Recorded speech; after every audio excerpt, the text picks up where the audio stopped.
sama-sama tebak-tebakan kan? Ini adalah koin. Probabilitasnya adalah 50-50. Jika kita bertaruh, artinya judi toh. Yes, murni untung-untungan. Tapi rahasia yang ditakuti bandar ada di sini.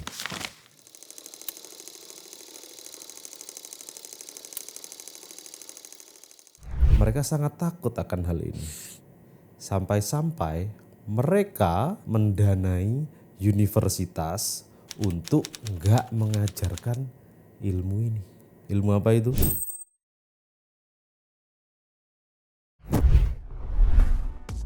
(60-an) adalah era pembangunan kota judi. Kasino banyak lagi.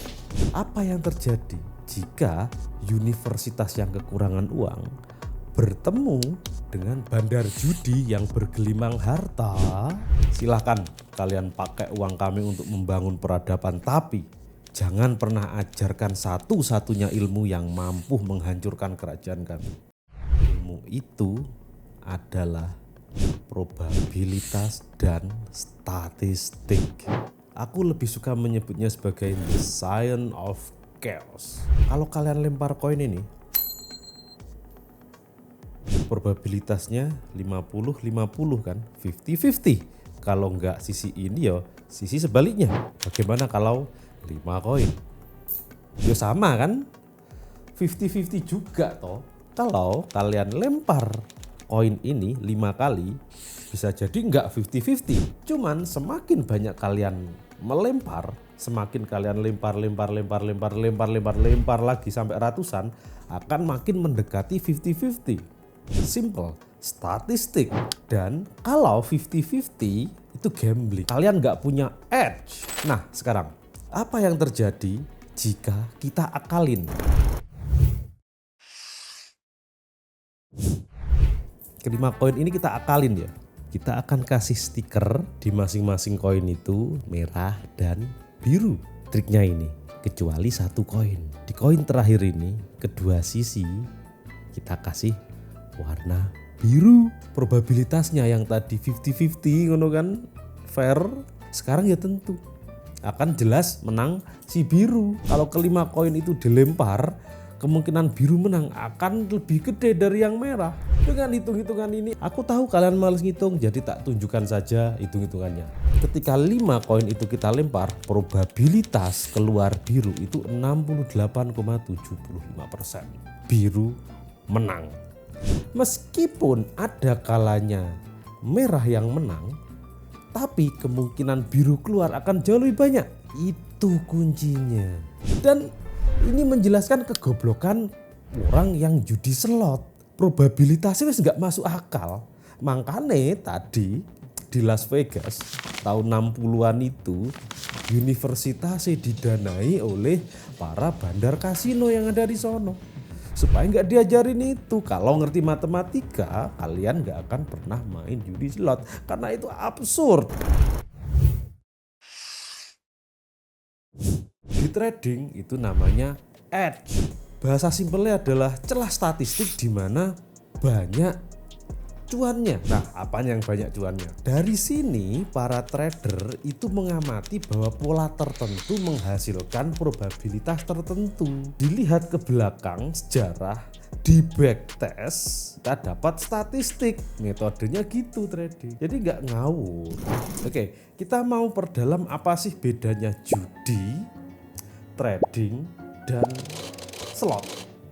Slot bukan aku kategorikan sebagai judi karena kayak penipuan niku slot iku. Slot iku yo pure nyedot duit kalian ngono lho. Contoh, kalau kalian bertaruh duit dengan lempar koin, ini lebih fair meskipun goblok, termasuk goblok sih. Nah, kalau slot kan engine di slot itu kan diprogram supaya bandar jangan pernah rugi, kan gitu toh. Nah sekarang kita bedakan dulu ya ketiganya ya. Ya simpelnya saja yang aku lakukan adalah jual atau beli barang dengan harapan harga bergerak sesuai forecast. Forecast pun itu dengan data, nggak ngawur. Kalau judi, apa itu judi? Kalau judi kan aktivitas bertaruh yang hasilnya nanti acak. Nggak ada statistiknya yang nggak ono. Di satu tempat dan tempat lainnya beda. Bandar satu dan yang lainnya beda. Nah kalau trading kan harganya kan universal tuh teman-teman. Harga SAU USD kalian cek di broker A, kalian cek di broker B, broker luar negeri, broker lokal relatif sama. Kalau slot, wow, wis rasa dibahas slot. Slot itu kampret. Termasuk judi tapi judi-judi kampret itu didesain edge-nya itu nguntungin bandar. Apalagi di setting. Absurd. Konyol lah. Nah, kita singkirkan dulu slot dari perbandingan kita. Karena anak SD pun tahu yang slot itu orang goblok. Jelas goblok. Otaknya sudah keinjek, nggak tahu apa itu statistik. Skip, kita fokus ke apa itu judi, apa itu trading, apa yang membedakan keduanya ya. Nah, di perjudian itu adalah tebak-tebakan random. Meskipun terlihat menganalisa, analisa mereka itu nggak ada hubungannya dengan realita. Contoh togel, gelas pecah, nomor ini, kekuburan, ngimpi, tanya ODGJ. Maksudnya what? Hubungannya apa? Apa basisnya statistik apa? Ngono kan? Kalau trading, trading pun di dunia financial market bisa dijadikan alat judi jika mental trader itu masih penjudi, apalagi selama analisa tidak ada basic datanya.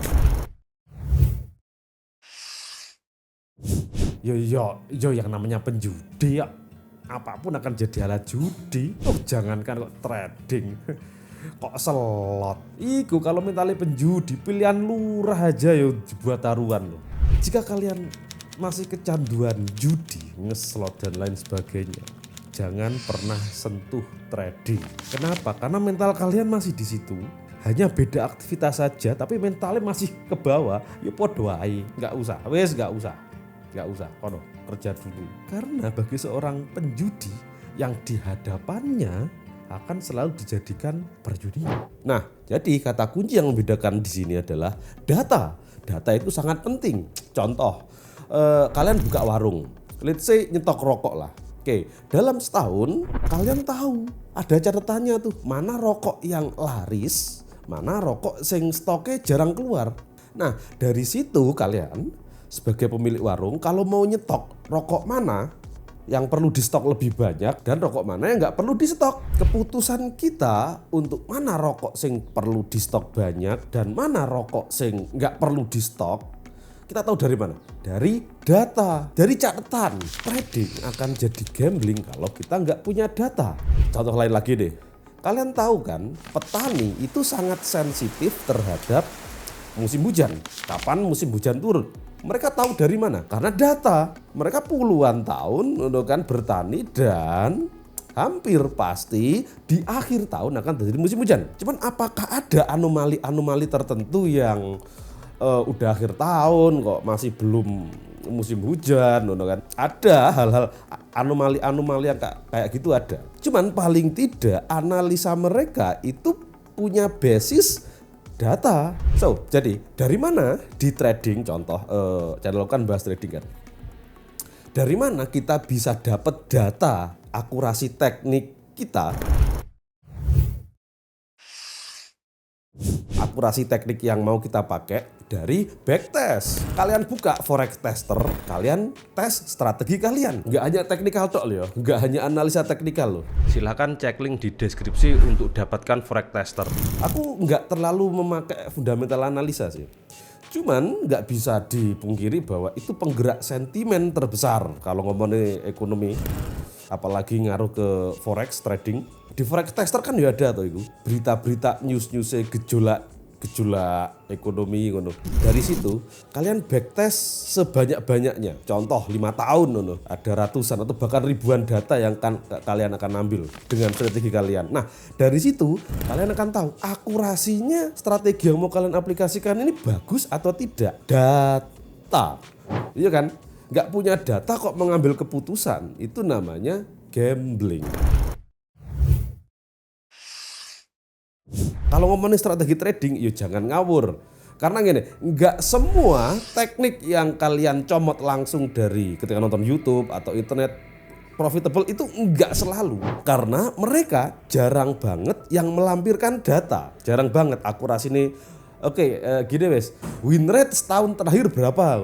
Kalau aku di channel ini, win rateku di bulan terakhir meningkat memang sekitar win rateku sekitar 40%. Win rateku. Jadi akurasi 40%, yang 60% loss. Nah, ini uniknya di trading daripada kalian judi.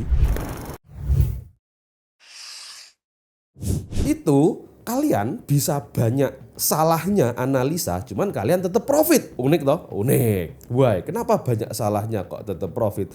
Karena risk to reward ratio. Jadi kalau kita lossnya lebih sedikit daripada ketika kita benar. Contoh, kita nge-buy di sini, beli. Ketika harga turun dikit, kita tutup transaksi. Cuman kalau running itu bisa jauh. Itu namanya risk to reward ratio. Risk to reward ratio nih nggak bisa di-adjust secara bebas. Apalagi harganya di binary option itu rodok ngawur kan. Aku ngomongin real trading karena orang awam kan nggak tahu tuh apa bedanya. Cuman kalau kalian masih ketagihan judi, ngeslot dan lain sebagainya, jangan pernah sentuh trading. Absurd.